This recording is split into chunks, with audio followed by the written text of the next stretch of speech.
Good evening, ladies and gentlemen. Welcome to the City of Bettendorf City Council meeting. Today is Tuesday, June 7th, 2022 at 7 o'clock p.m. Michelle, would you please call the roll? Adamson. Here. Brown. Here. Connors. Here. Nauman. Here. Sexer. Here. Baden. Here. He's here. He's here. Working on the Unmute. mute button, I think. Here. Thank you, sir. Webster. Here. All right. Thank you all for being here. We certainly understand why Ms. Brown and Mr. Baden are not here, and we wish you both well. Now, if you could all please rise, remove any caps or headdresses you may have, and join me in the Pledge of Allegiance. It will be followed by an invocation given by Bettendorf Police Chaplain and pastor of Mighty Fortress Church, Pastor Alex Sierra. Please remain standing for the invocation. I pledge allegiance to the flag of the United States of America and to the republic for which it stands, one nation, under God, indivisible, with liberty and justice for all. Pastor Alex.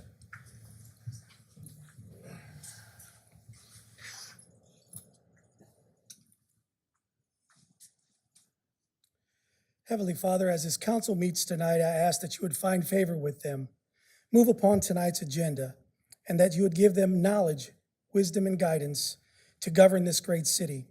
Help them with facing the difficult decisions that might arise tonight during this meeting. Move upon those who are here to express their concerns to the council.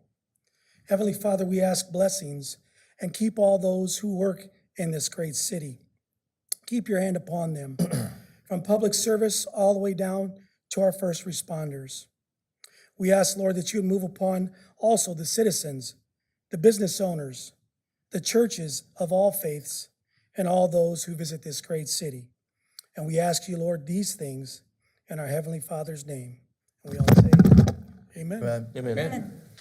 Thank you, Pastor Alex. Very nice to see you, sir. Very nice to see you, sir. We have a couple of terrific proclamations I want to get to, but first I'd like Jeff Ryder, our Director of Economic Development, to help us with a quick introduction of a new team member who's joined us just today, Jeffrey. Yes, Your Honor, thank you very much. Over the last few years, COVID really tested us and taxed us on ways in which we communicate and engage with the public. Many of those things were by need due to social distancing and other needs that we had. And some of it was the intent to push things forward more strategically as well. And in the arena of community engagement, I think my staff has done a great job, but we certainly have some strategic goals and objectives to help move this city forward even further. And with that, about a month or so back, we went through an interview process, and we are absolutely delighted to have a familiar and friendly face in our community join our team, and I'd like to welcome Angie Sharp as our new Community Engagement Manager. Welcome, Angie.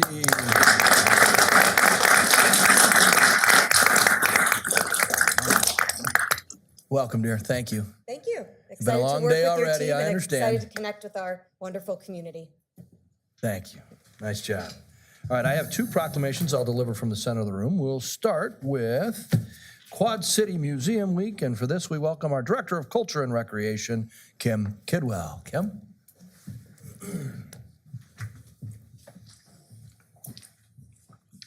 Hey, how are you? Thanks for doing this. All right. We have a proclamation from the Office of the Mayor. Whereas Quad City museums play a critical role in preserving history, natural resources, and memories of our state through careful presentation and preservation of art, artifacts, archives, and historical sites. And whereas Quad City museums provide educational resources and programs which expand learning opportunities for all ages. And whereas Quad City museums enrich our communities and contribute to the economy through job creation and industry attraction. They also serve as leading visitor destinations and attract tourism revenues. And whereas for all these reasons, Quad City museums play a vital role in enhancing the quality of life for children and families throughout the state and in our own community. Now, therefore, I, Robert Gallagher, the mayor of the city of Bettendorf, Iowa, do hereby proclaim the week of June 15th through June 12th, 2022, as Quad City Museum Week.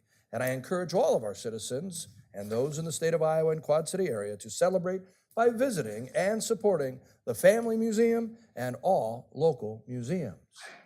Here, here. Here. Congratulations to being museum director. Could have had our Visit Quad Cities rep, Mike Swanson, up here for that, but he's That's coming for right. the next proclamation. Museum Week is also on his plate, so. That's Thanks, right. Kim. Yeah, thank you. We encourage everyone to get out there and visit your local museums around the Quad Cities. A lot of us have special events going on this week, special discounts. So you just have to visit qcmuseumweek.com to get all of the information, and all of us museums in the Quad Cities and beyond are very supportive communities of each other, and we just want people to get out and enjoy. So thank you, appreciate it. Turn around here.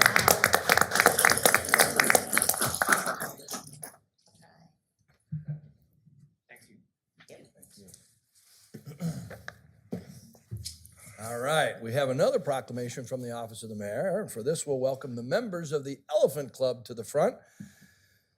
Chris Spencer, Tad Burdett, Glenn Benge, Dick Spencer, and Kai Swanson are here as we recognize Flowers on the River Day, June 16th, 2022.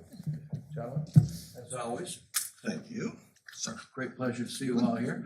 Thank you, and welcome. Appreciate it. Whereas 1 in 4 women will experience domestic violence during their lifetime, and approximately 15.5 million children are exposed to domestic violence every year.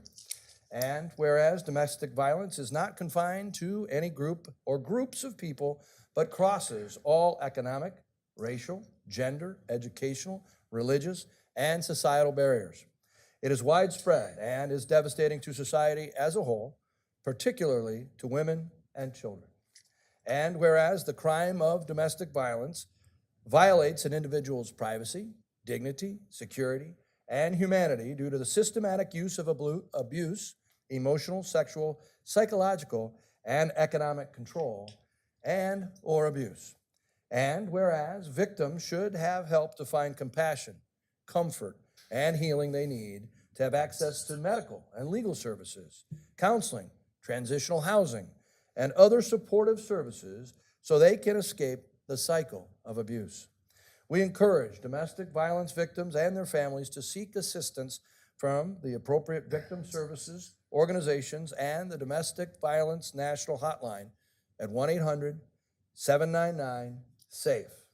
And whereas local programs, state coalitions, national organizations, and other agencies nationwide are committed to increasing public awareness of domestic violence and its prevalence, and to eliminating it through prevention and education. Now, therefore, I, Robert Gallagher, the mayor of the city of Bettendorf, Iowa, do hereby proclaim the 16th day of June, 2022 as Flowers on the River Day in the Bettendorf community, and I invite everyone to Bettendorf's Jetty Park on June 16th at 6 p.m. to attend the Flowers on the River ceremony sponsored by the Elephant Club and Family Resources Engaging Males program in remembrance of those who have lost their life to domestic violence. Here, here, here. Who's going to speak, gentlemen? This is a wonderful occasion, a solemn night. If you haven't been, it will touch you to tears. You must attend. Absolutely. Thank you, Your Honor. Chris Counsel, department heads. I absolutely invite everybody. We are the Elephant Club. We are just ordinary men standing up against domestic violence. Next Thursday at 6 p.m., right over here at the Jetty Park, is our Flowers on the River, and this is our 10th year. And if you have not been, it is undoubtedly one of the most emotional nights. Every flower that we will put in the river, we will be saying the name of a local victim of domestic violence. And this is our signature event to really stand up as men and show that, you know, domestic violence is not a woman problem, it's a man problem. And that's why we do what we do. So once again, next Thursday night, 6 p.m. over at the Jetty Park. I thank you. Thank you. Way to go, Chris. Thank you, sir. Let's get a picture before. You did good, you did good.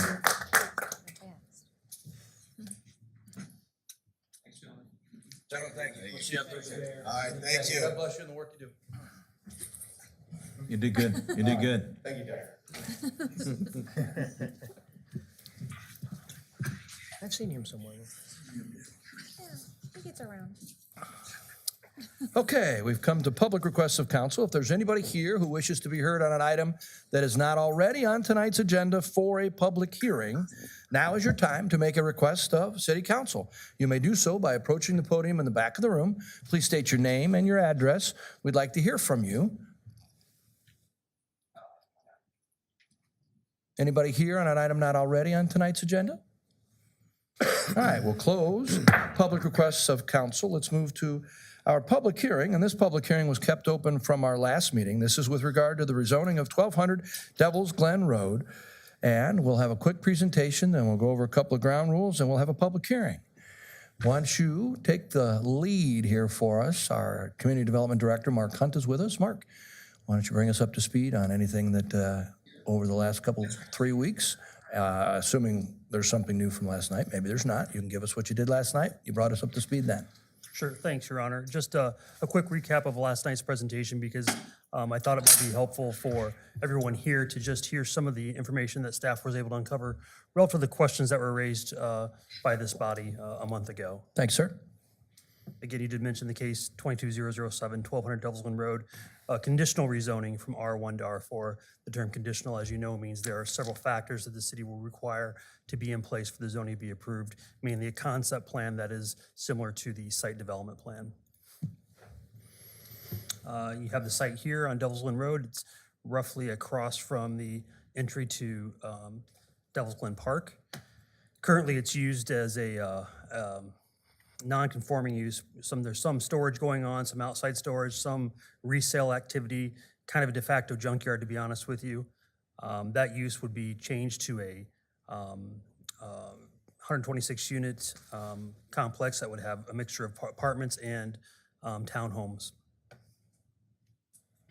The line art here shows you kind of how that layout might go. You'd have your apartment buildings, 3 38-unit buildings along the rear of the property. And then you would have a sixplex and a sixplex of townhomes, parking in the middle, some green space provided. And just a reminder that we have 5.5 acres of easement space for public access to the park and the parkway, if you will. And that all stays the same. That does not go away. I'll abbreviate the presentation from last night and go just to the questions that were raised.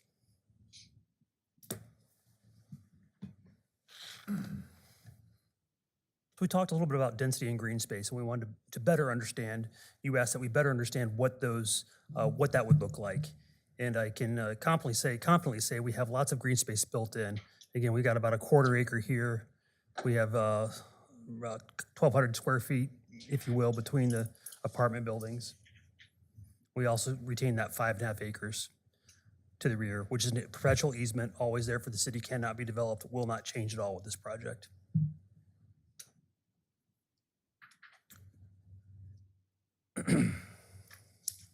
We talked a little bit about buffering. I think this project has a lot of buffering built into it. I want to point out at the north end, we'll have a fence provided. We'll also have a 20-foot buffer from the property line. So the location of those townhomes won't start until they're 20 feet away from the north property, which does have a single family home on it.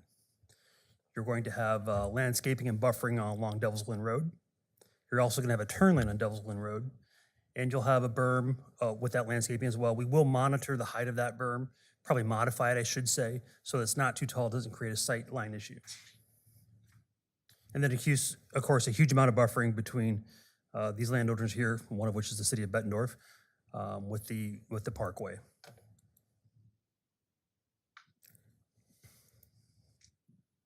Brent, I would turn it over to you to talk about the traffic maybe in better detail than I could. Yeah, I think the only thing I would add from last night is that I did receive the final traffic study from the consulting engineer that it was promised today, and did concur with what we presented last night, that neither a traffic signal is warranted there. They did include the recommendation for the dedicated right turn lane, which has been included in the updated site plan. Yeah, and one thing to note is that we have additional right-of-way being dedicated here. So the width of Delvesland Road, which I think was brought up at our last meeting a month ago, does not get narrower. It actually gets wider. And we get more width, so we get more room for that turn lane.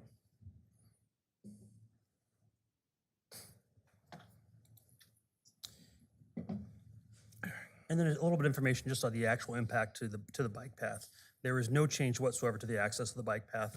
It all remains the same. Users will not have to change their path of access at all. The existing easement, which was dedicated to the city roughly 20, 30 years ago, stays in place. So that 5 acre that includes the bike path and the creek and all those woods on the hillside, that all stays there in perpetuity. Just so you can get an idea of some sight lines, I'd draw your attention to this picture here. As you walk towards the property to the west on the bike path, you currently have the barn building. That's about the same location within, I'm gonna say 10 to 15 feet of where the apartment buildings would be. So the actual elevations from a location perspective would be pretty similar to that. And then you would retain all these trees.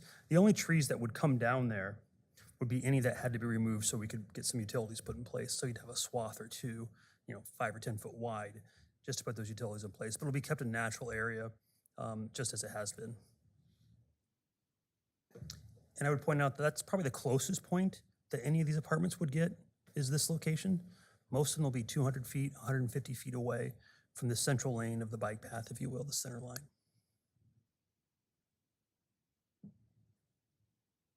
And just a reminder, we vetted this through the comprehensive plan. We spent a lot of time in our comprehensive plan talking about providing housing options, different types of housing, including apartments, including rentals, so that we can have a place, a community that houses people from the beginning of their careers when they're just starting out to the end of their careers and even into retirement, which we've seen that development, especially on the retirement side, occurring. This is an area that's probably in need of some redevelopment. We haven't had a lot of development, this close to Central Avenue in quite some time, and that's an area we'd like to see some growth occur. And also having some housing options near our industrial areas, so we can have a much needed workforce located close to jobs would benefit our community.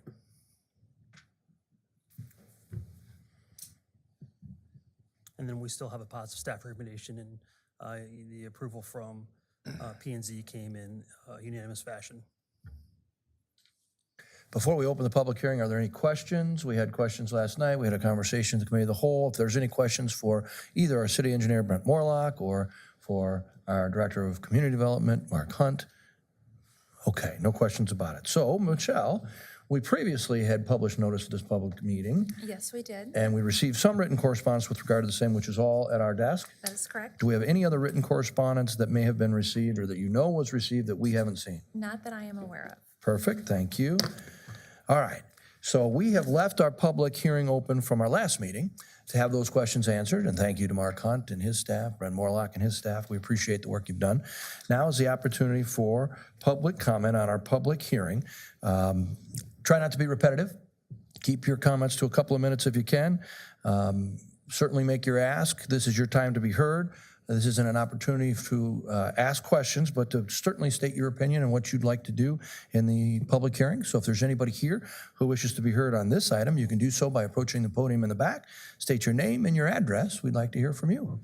Our public hearing remains open.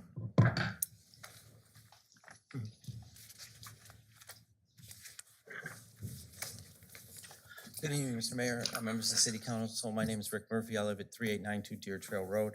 I will just add a few things to what I said last time. There's some talk about, density and per acre and all. I think the real question comes down is whether the 125 housing units in the space for 200 vehicles are such a negative impact on the Duck Creek Parkway and also the traffic on Devil's Glen that the proposed rezoning should not occur and that it should stay single-family dwelling. And I don't think those are the sort of things that can be addressed at the site plan and down the road, because once you've committed to this apartment complex, there's really not a lot of ability to tweak it or change it. The apartments pretty much, due to the layout of the site, have to be within a close distance to the parkway, and then there's only one means of ingress and egress. And I would point out this would be the most intense development that's created along the bike path, what's existing here, and it's not a question of running the bike path through industrial area, but rather making a decision to bring a higher level intensity of development right up to the bike path. The comprehensive plans talks about granting relief from the intensity of parking lots and heavy use when you're on the bike trail. And here we're moving in the opposite direction. It's not something you'd really be negated by making any changes to the site plan. When you're on the bike path, as the picture shows, you will be seeing the apartment complex. You'll be hearing it, there'll be light from it. You'll hear cars going in and out. And the nature of the site, it's not like you can build a large berm like there is up on 53rd and Middle Road by the traffic circle, which will, screen off a large complex because there just isn't room on the site to build a large berm and then slide the apartments back. So under any circumstance, you're going to be impacted by this if you're on the bike trail. I would also point out in terms of traffic, I think there are going to continue to be traffic problems and increases upon Devil's Glen, and this would only exacerbate it. And that's partly due to the success of the city council and the mayor through the past few years of trying to develop Bettendorf, and particularly downtown, and bring people to downtown. However, to do that, by and large, they'll have to be going down Devil's Glen if you live up in the Hopewell area or school area, or you live by the traffic circle. Certainly you wouldn't want to be funneling traffic through 23rd or 18th since there are 2-lane roads in residential areas. One option would be to take 53rd, then down to I-74, but when the gigantic complex that's being built west of McDonald's on 53rd comes in, all those townhomes are there, that's going to increase traffic there and then encourage more traffic to go to down Devil's Glen. And then adding a bottleneck of this complex at the bottom of a hill where people are going in and out all the time will, I think, create a dangerous situation and increase traffic. Particularly as you look at it, the right-hand turn lane will assist people moving into the complex, but not the people who are trying to go through as there's more traffic there. There's also the question of how if you live in the complex, to take that left-hand turn going up the hill and you can't see traffic, I think that's going to create a real bottleneck and a dangerous situation. And also, I think if you're on Central and you're coming north, there's also a question then, due to the size of the complex, there's likely to be a number of school children there. So then there'll need to be a school bus stop in that area. And where does that really fit into the picture of it? Is there going to have to be a stop on Devil's Glen at the bottom of the hill? And that would create a really worrisome situation where the bus is stopped there. You have 10 or 12 kids getting on, so it's going to take a while. Traffic continues to back up, but the traffic coming down Devil's Glen may not be able to see it because of the drop-off there, and that's at the bottom of the hill. I think another concern I have about traffic is the increase of traffic that's due to the success of the city in marketing the properties that lie north of Devil's Glen along 67. There's been quite a bit of development there. Just yesterday I was driving there and I see some more signs for more commercial development. But to get to those locations, pretty much you have to come down Devil's Glen and take that left turn there. That's going to cause more traffic to back up. And then when you add this apartment complex there, it will be even greater. So for the impacts upon the path and also the traffic, I do believe this is incompatible with the neighborhood. And the comment was made that this is an area in need of development, but in talking to my neighbors, there's a tremendous disagreement that this is the right sort of development for this area. And for that reason, I would ask that the council vote today to reject this rezoning request.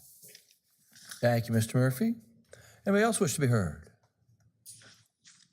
Okay, approach the podium in the back, state your name. Maybe get a little line of people who want to so that we know that there's folks interested. Try to keep your comments to 2 minutes and non-repetitive if you can. Good evening. My name is Bridget Knight. I live at 3660 Deer Trail Road in Bettendorf, Iowa. First, let me say thank you for the work that this community has done to build and engage this community. I truly feel blessed to live in the Bettendorf area.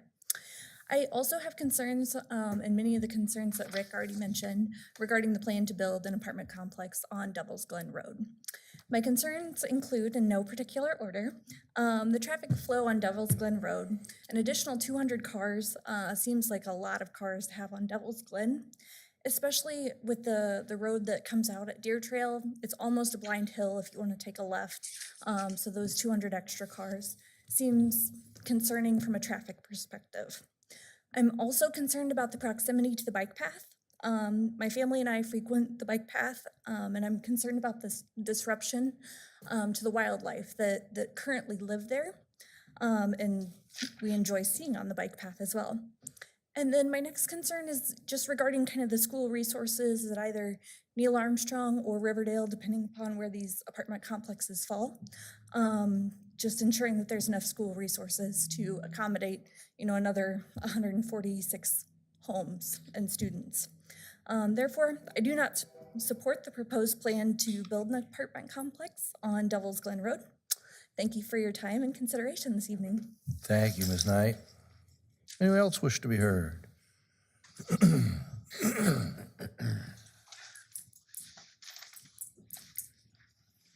Good evening, Your Honor, City Council members, staff. Thank you again for the opportunity to share thoughts and concerns. I will try to respect your request to be brief.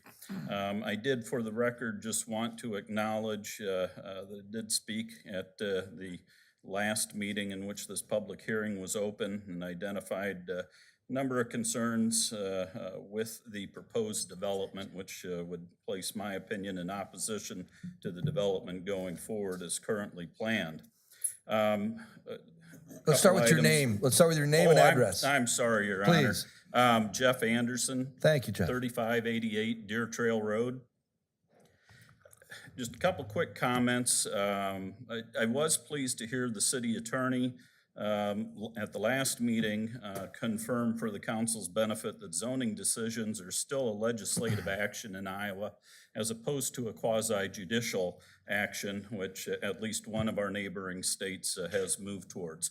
I'm not an attorney, not giving legal advice, but this does suggest to me that you as a body have some discretion, legislative discretion, to make decisions on zoning matters in the community's interest, at least in part based on community input, whether that's in a public hearing or manifest through the comprehensive plan and or zoning code development process.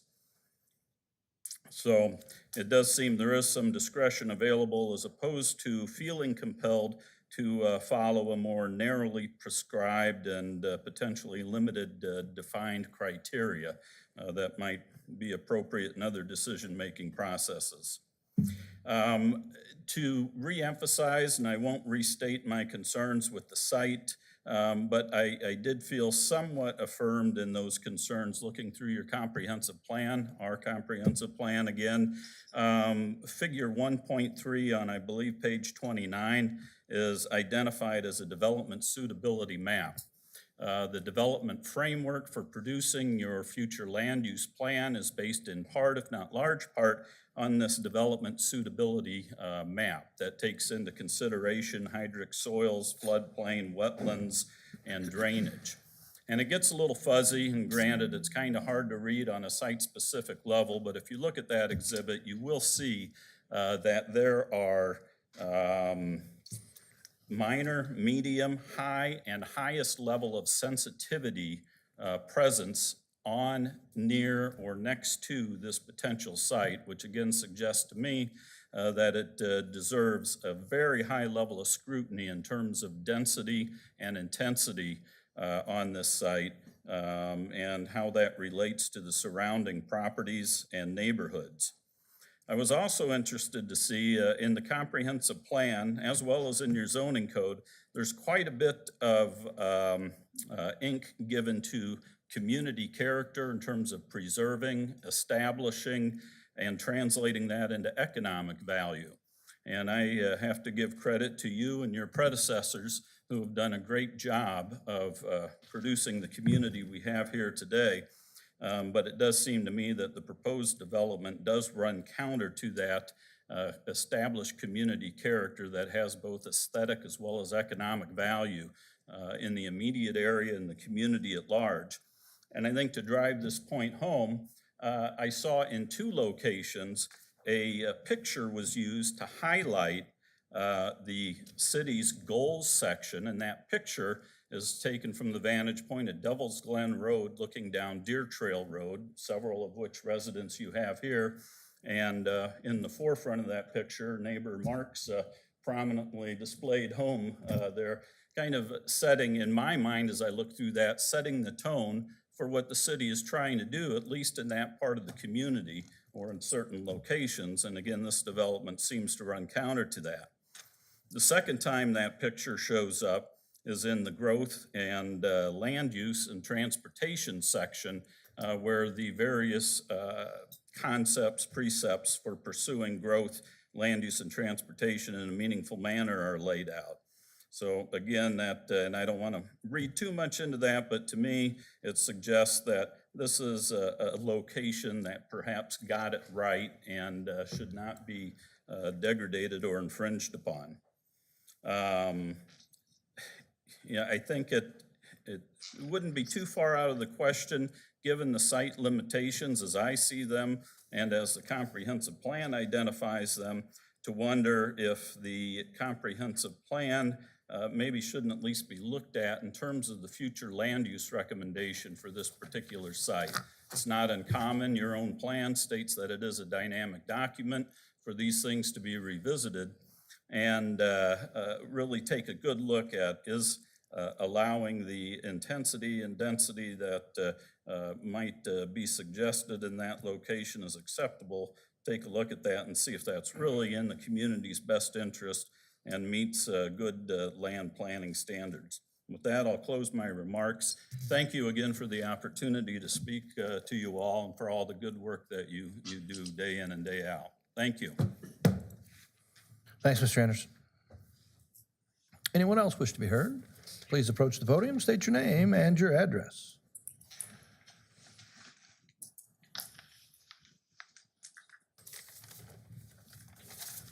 Hi, I'm Erika Barnes. I live at 3818 Brookwood Lane. I do not talk well in front of people, so please excuse me if I ramble. I'm going to hit you also from a different angle here. I'm going to come at you from a renter's point of view right now. There are too many rentals in Bettendorf and not enough places for people to buy. The first-time buyers cannot find anything here. I alone have put in 5 offers in the past couple weeks and have been outbid cash offers by out-of-state people. There are so many investors. We need places for people to buy. Without that, you're not getting those first-time buyers in who establish themselves, who build their families and build the community. Sorry again, I'm babbling here. There are places that states like Texas who are actually putting laws in about cutting back on investors in areas,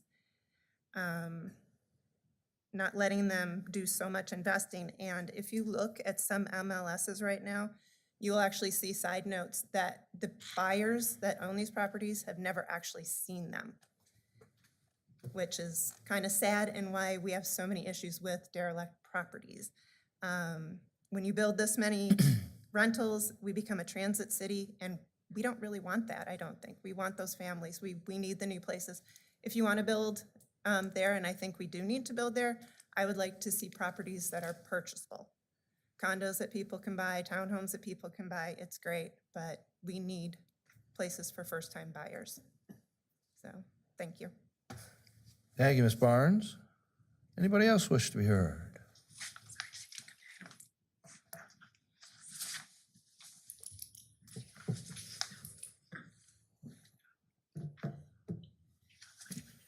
Good evening. Thank you for all that you do. And I am Dede Fowler at 3375 Oakery Lane, which is right off of Devil's Glen. And I spoke last time, and hopefully I'll be a little bit better this time. But I'd like to address some things that were said by some of the council members after we spoke last time. And I believe the city attorney had addressed that that this proposal had been vetted exponentially. And also that it had, you'd crossed all your T's and dotted your I's to this proposal. And that it was deemed the higher density back in 1972, which was 50 years ago, which is half a century ago, which I don't think really should apply today. Like, it has to be totally rethought out, which it was then, evidently in 2017, the master plan that the city attorney brought up. But what I would like to point out is the master plan from 2017, I'm assuming is a piece of paper. And so although it may look really good in the master plan of 2017, that this is a medium density area, if you go to that site and you do 360 and you turn around and you look and see what is there, it does not fit the area. We live in a 3D world. I guarantee you, those 3 apartment buildings, even though it was shown that the barn that is there, it might not be any higher than that, I guarantee you they're a lot bigger than that barn. They may not be higher, but they're longer, and there's 3 of them, plus there's 2 townhouses. So although the master plan of 2017 may get a lot of things right, in this instance, for this particular property, I think maybe it's slightly off. Ideally, I think the best option for that property would be for the city to buy it. And the councilwoman who's not here tonight, I think she's virtual, she brought up that evidently had already been thought of, but that it was just way too much money, that they were, the owners of the property were demanding way too much money. And I guess, so my response to that would be, was a mediator brought in? This could be a really nice piece of property for the city. I would think that you would want to do all that you can to try to get it in your possession. And so I would suggest highly, why not get a mediator to try to negotiate between the 2 parties? Let's see. And I wanted to touch on, because I'm here with Mary Jo, and she was here with me last time too. And I was extremely nervous last time, but she wasn't here as my moral support. I just wanted to point out that she's here because she believes in this too, just as much, if not even stronger than I do. And her son and my daughter are a perfect example of why we need more affordable single-family housing, not rentals. Her son, my daughter, and their baby, with a baby on the way, were living extremely happily in Coralville, Iowa. He's a nurse at the university. She worked at the family museum. Loved it, absolutely loved it. You walk inside the family museum, and the one word that I would describe it is magic. So make sure to keep that open. Let's They see were if we living can very wrap happily. it up, Sorry, okay? sorry. That's They were okay. living very happily in Coralville. And they decided they were tired of renting. They lived in a great property, excellent location, close to everything, but they wanted to build equity. They didn't want to rent anymore. They looked, they couldn't afford anything in that area, so they decided they would look at moving home. And they could find hardly anything. They were outbid, or there was nothing under $200,000. And that is what young people want. That is what they need. We want young families to prosper here. We want young families to put down roots here and to make our school system stronger. So I would highly suggest looking into R1 as a single family home, or I have another proposal, but that's too long.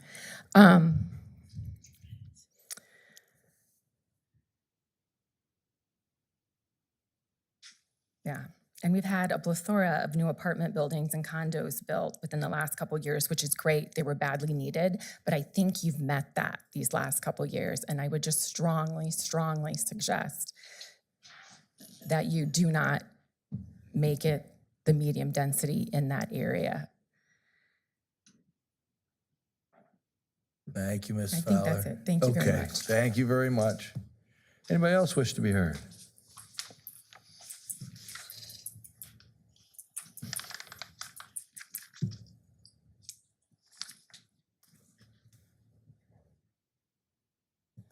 Anybody else?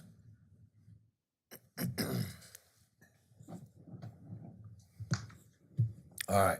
We'll close the public hearing on the rezoning of 1200 Devil's Glen Road, and we'll move to our, ordinance for Councilmember Nauman. Thank you, Your Honor. I do have the first reading of an ordinance amending the Bettendorf, Iowa zone map for 1200 Devil's Glen Road, R1 Single Family Residence District to R4 Medium Density Multifamily Residence District. I move approval of the ordinance at its first reading.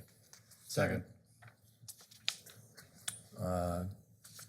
I'm not sure which one you want to pick, Michelle, but you can pick either Councilperson Adamson or Connors. We have a motion and a second. Is there discussion here? In the alphabet. Yes. Councilmember Sexer. Thank you, Your Honor. My concern was, as a tree city, I was concerned about the trees, and Mr. Hunt has addressed that. And my only request is that the meeting minutes include words to the fact that we expect the trees within the easement area to remain, except as required for utilities. Anyone else wish to be heard? Yes, Councilmember Webster, and then we'll go to Nauman. Don't worry, Councilmember Brown and Baden will come to you. I have a couple of questions off of the public comment a little bit. And the fire chief should be able to answer this one pretty easy. I would assume since there's only one entrance and exit, that everything inside there has to be sprinklered because it's over 30 units. That is a requirement based on the number of units there. Yes, correct. So all of them they won't have to be able to say, hey, we did the apartments, but the townhomes don't get included. Everything in there should be fire sprinklered, correct? Yes. Okay. There was a little talk about homeowner affordability, and it's obviously one that touches close to home for me. It's hard to get $200,000 houses built, unfortunately. And it's regulated well above us, the expenses that they put into houses. So keep that in mind. We try. I'm a home builder, try all the time. It's been regulated to the point where the average regulation cost on a house is $162,000. It's an amazing figure to think. Some good regulation and some bad. So I'm cognizant of needing homeowner affordability, but at the same time, it's hard for any developer to do. My concern on this is the traffic overall. That's my ultimate concern. So. Thank you, Councilmember. We'll go to Councilmember Nauman. Thank you, Your Honor. Mark, maybe you can speak to this concern that Councilmember Webster touched on about the single-family homes and the viability on this property, and not from a speculative nature, but I think we're talking about, 10 acres. Excuse me.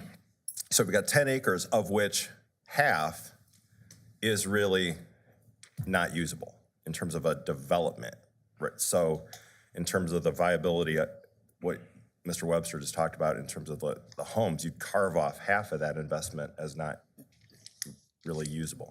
Yeah, so, and actually, Councilman Webster can probably speak to this more than I can, but it's hard to build single-family homes in onesies and twosies and be able to make enough money. And you've seen that with our subdivisions that come in that do have single-family homes. They're 30, 40, 50 single-family units. And developers, like our most recent case up off Forest Grove and Criswell, are going to sell those off to builders, and then they're going to build apartments, if you will, townhouses on the other side. And they're going to cash flow those townhomes they're going to build and rent based off the sale of land to custom builders. So it's hard for a developer to come in and make the pro forma work at 3 or 4, 5 houses at a time. It just doesn't work. Much for the reasons that Mr. Webster explained and others as well. And then this may be a Decker question. It may be one that you could chime in on as well, but maybe I would lead with Decker. The city's history and success as a developer or as an investor in property. He just set you up. Yeah, yeah, I appreciate that, Your Honor. We looked at this property, and because we have a beautiful park right across the street, and we have park within a mile or less to the west, it doesn't make any sense for us to own this property from a park standpoint. So if we were to have bought the property, we would have done the same thing, that the developer is doing or what the owner's doing, and that is try to find a developer to develop it. That's why we didn't express any interest in this. It was a significant amount of money, and it didn't make any sense for us to have a green space there with the parkland we own to the east and to the west, and then we would have to maintain it. We as you know, we added an additional maintenance person this year in the Parks Department for the land area that we have today. We have 95 new acres at Forest Grove Park. We now have the Jetty Park, and we're going to have the urban park under I-74. We're looking at more land that we're going to have to maintain now, not adding this additional property. So this didn't make any sense to us at all. It makes perfect sense from a developer standpoint. And I can just say this, we get the reports from Rule and Rule every week, and I think the average new build in the city of Bettendorf right now is over almost $400,000. And that's Probably higher. an average sale price is over $350,000, I think was the last we saw. So, and these properties, or this property, if you can't put 10 homes there that you could develop at a price to do it. It doesn't make sense for a single family. It's a perfect multifamily development. I know people don't want to hear that, but that's where the market is, and that's where the market is going to stay for a while. Thank you, Your Honor. You're welcome. Yes, Councilmember Connors, please. In a previous career I had, I spent the last 4 years working on a comprehensive plan and new zoning ordinance for the city. There were public meetings, many of them. There were many work sessions. We had many meetings individually with Planning and Zoning Commission and City Council. It was vetted thoroughly. I probably have the closest connection to the planning or the comprehensive plan and the zoning ordinance as anybody in the room. I do appreciate the armchair planning advice we got from one gentleman out there tonight, but in my opinion, Mr. Hunt and his staff are meeting the requirements of our comprehensive plan. Any other discussion? Lisa Brown, did you have anything to add?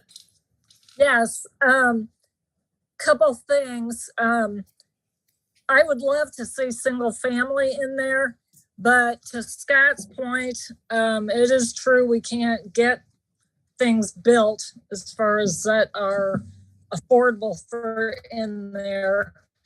And I think the owner of that property is one that tends to go the apartment route anyway. And I do agree with Ms. Barnes that we do have too many rentals, and also the fact of we've got too many national investors coming in for this kind of a side note, buying up these first-time homes. And since I've been involved in the city and the council, there's always been the discussion of affordable housing. And I love that idea as far as what's taking place in Texas. And since we're going to be meeting on goal setting, I guess I'd like to see that thrown on the agenda to look at closely, because to her point also, a lot of the properties we've got that we're having problems with also are owned by these national companies that we never see those people come into town. So they don't care. They're grabbing up these properties. We've got people that grew up in Bettendorf that want to come back with their families, and they can't get their hands on a piece of property that's affordable to start. So I'd like to see that.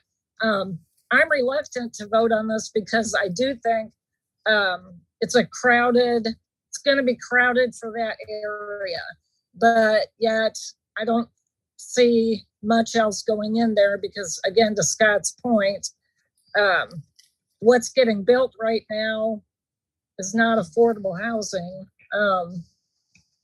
It's the expensive stuff, and I don't see that occurring in this area. And yeah, my concern is also the traffic, but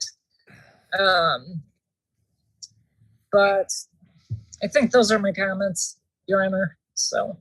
Thank you, Councilmember Brown. Councilmember Baden, did you have anything?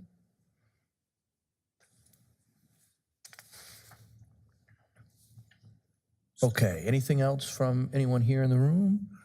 All right, Michelle, would you please call the roll? Adamson, Aye. Brown, Aye. Connors, Aye. Nauman, Aye. Sexer, Aye.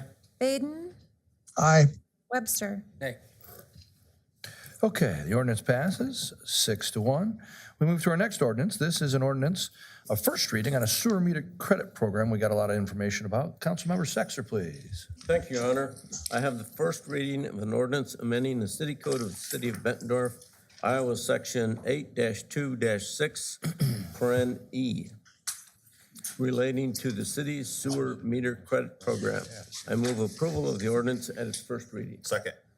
Any further discussion on the sewer meter credit program that Jason Shadd, our Director of Finance, outlined for you? All right, Michelle, would you please call the roll? Adamson, Aye. Brown,